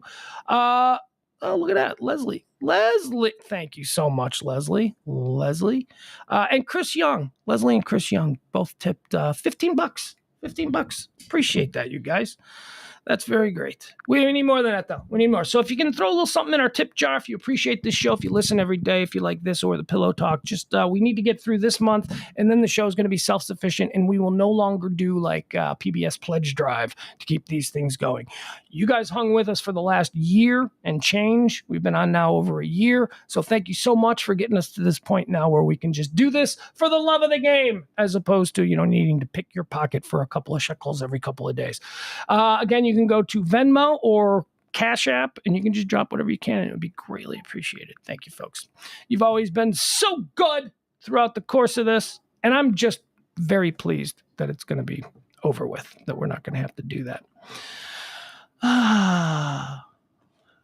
Call that the mansplaining effect. By the way, remember I said this too, like a couple of months ago. I was like, okay, I think this is going to, that's when we first started having these really serious conversations about the mansplaining show. And that's how long it takes. It takes meeting after meeting, and then the summer happened, and then everybody went on vacation. So we're not going to do anything for a month. Let's get back. Let's meet the first week of August. And then it's like, ugh. But you guys got us through it, so thank you very much. Let's see, what is trending? First day of fall is trending. We already talked about that. Instagram down. Some users report outages on Instagram. Hey, if you're on Instagram, why don't you guys go and jump on? Tell me if it's down for you, because it says here some users are reporting outages on Instagram. Is your Instagram down? Let me know.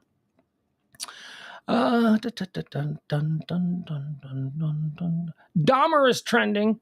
The horrific true story behind the Jeffrey Dahmer serial killer. Stop it. Again, it sucks. For me, it sucks. I'm not a big fan. Ben Simmons is trending. Chris Pratt is trending. Why is Chris Pratt trending? Is everybody hate him because he went to church again? Is that? I hate Chris Pratt. He goes to church. Leave him alone. He's funny. Why do you care? Well, you're never going to meet him. You're never going to run into him in the street. Just go see. Does he make you laugh? Is he good at what he does? Yeah, he is. He is. But he goes to church, so he's got to be evil. He goes to like one of the most progressive California Christian churches in the world. If you got a problem with that, then your problem isn't with the dogma of evangelical Christian lifestyle. Your problem is with Christianity. Because seriously, he attends a California church that would not be accepted in rural Texas. It would not be even considered a church. Chris Pratt trending. Don't know why. Probably went to church. So he's bad. Christiane Amanpour. I like Christiane Amanpour. She's trending. I know why she's trending, because I saw Christiane Amanpour. That's a ballsy lady, man. Christiane Amanpour, talk about, she spent the last 50 years of her life in a war zone. I mean, she just seems to love it. You know who else is like another Christiane Amanpour?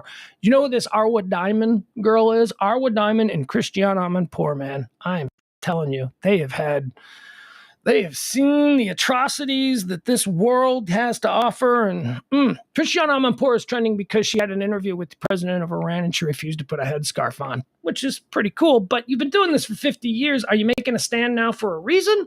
Or is this suddenly your thing? Arwa Diamond, I like Arwa Diamond because every time you see Arwa Diamond, she reports from like the most hardcore Muslim countries. Every time you see her, she's like all bundled up. She does it. She wears it. She respects whatever the tradition or expectation of the community that she's in. So she does it. I don't know why Christiane Amanpour suddenly has a problem. But the president of Iran canceled a meeting because Christiane Amanpour an interview because she would not put on a headscarf.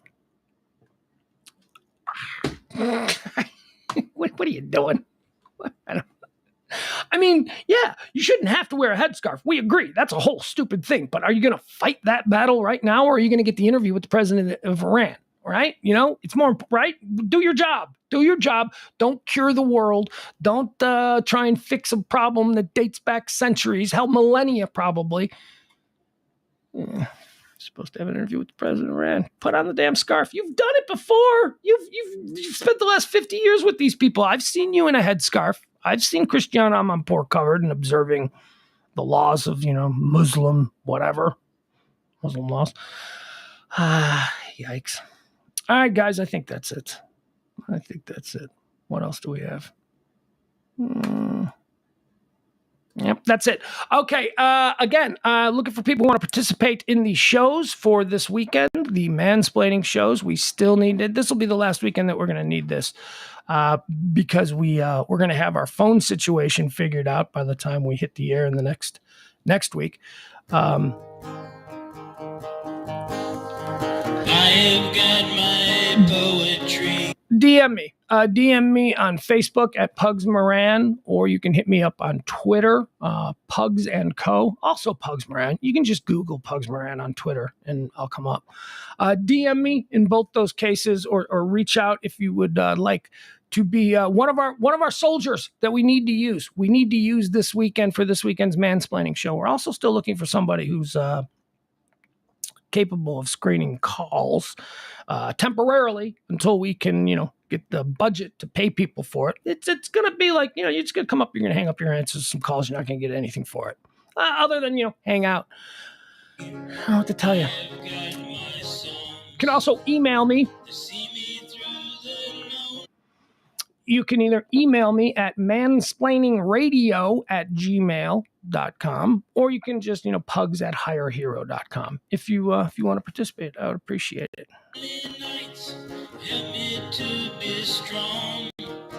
Hi, Tartan.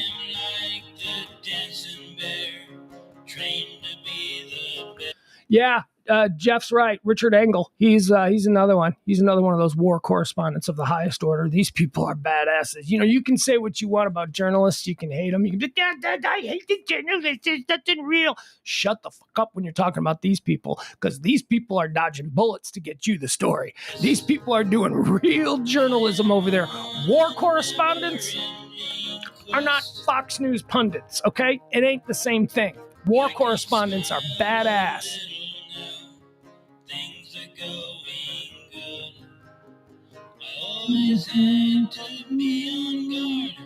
That is understood. It's understood. It has been a journey, a multi-answer test.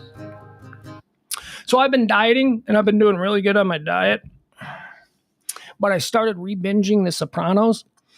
And man, oh boy, if you're dieting, The Sopranos is not a show for you to be watching, because the food is glorious in that.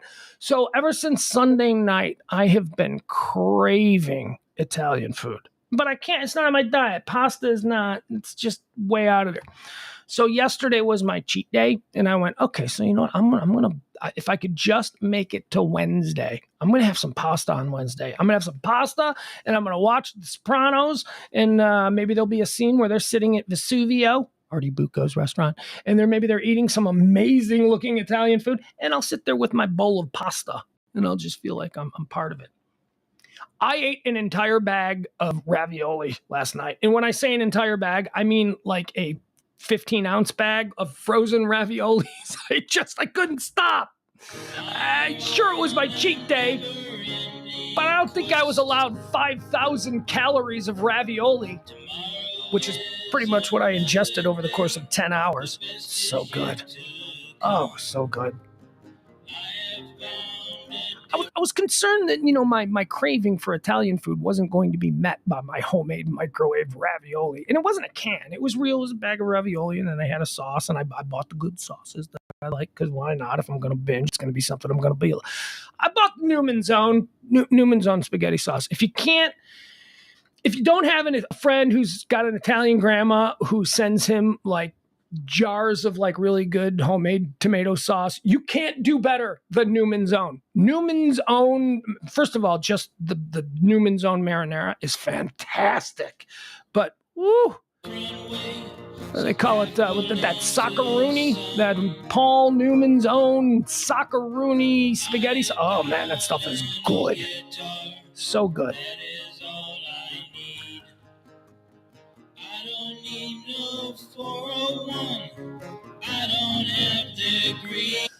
Byron, I don't like brown rice, but maybe if I put my favorite sauce on brown rice, maybe that would change it up. But it's pasta that I was craving. Like I really just wanted. I was torn though. I was torn between gnocchi. I almost got potato gnocchi. I was like, yeah, that's not pasta. Well, it's kind of like pasta. It's potatoes. I almost got gnocchi with the Paul Newman sauce. But instead, I went with the Kroger brand frozen raviolis. Oh, and they were so good. They were good. Kroger brand stuff is good, man. I got no problem. And it was a bigger bag and $1 cheaper than, the Del Giorno version or whatever it was. So why not? Tomorrow is another day. The best is yet to come. I have found a different way. So bye All right, guys, we'll see you tonight at 9 o'clock for Pillow Talk. Pugs and Parker proudly present Pillow Talk here on the Radio Misfits podcast platform. Tip the show if you're so inclined. We sure would appreciate it. Get us through the end of this month, and then we'll stop asking. Also, if you're interested at all in participating in this weekend's mansplaining shows on 97.1 The Eagle, please hit me up. DM me on Facebook or DM me on Twitter or send me an email. You can send the email to mansplainingradio@gmail or pugs@hireahero.org. Once again, mansplainingradio@gmail or pugs@hireahero.org. Okay, bye everybody. Gotta go. Ran out of song.